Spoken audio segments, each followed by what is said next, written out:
السلام عليكم خوتي خواتاتي. شنقول لكم؟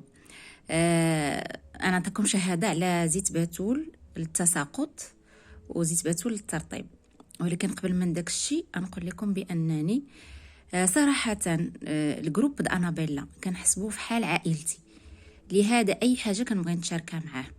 المهم يسمحوا لي خواتاتي واي واحد ضايقته او لا تكلفت عليه، يعني ضيعت له لا كونيكسيون ديالو ولا اي حاجه. ليسونسيال ندوزو لموضوعنا الاساسي، هو زيت باتول ضد التساقط. اش نقول لكم؟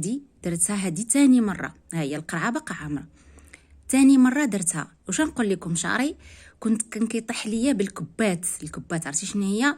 عرام ديال الشعر كان كيطيح.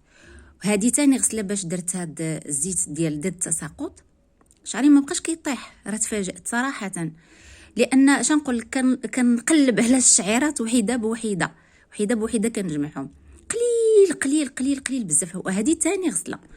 وزيد الترطيب بديتها حتى هي هذه لا دوزيام فوا. اش نقول لكم؟ هي زوينه ولكن ما كنظن مفعولها غيبان من بعد.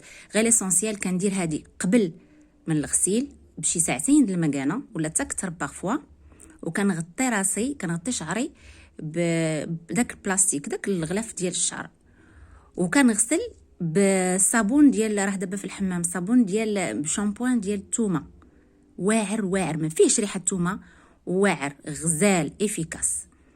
ومن بعد فاش كنغسل كنشف شعري وكندهن زيت الترطيب.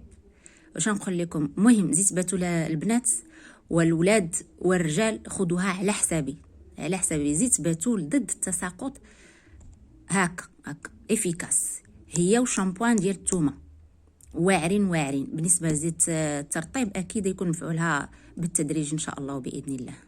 واسمحوا لي لا طولت عليكم، وشكرا.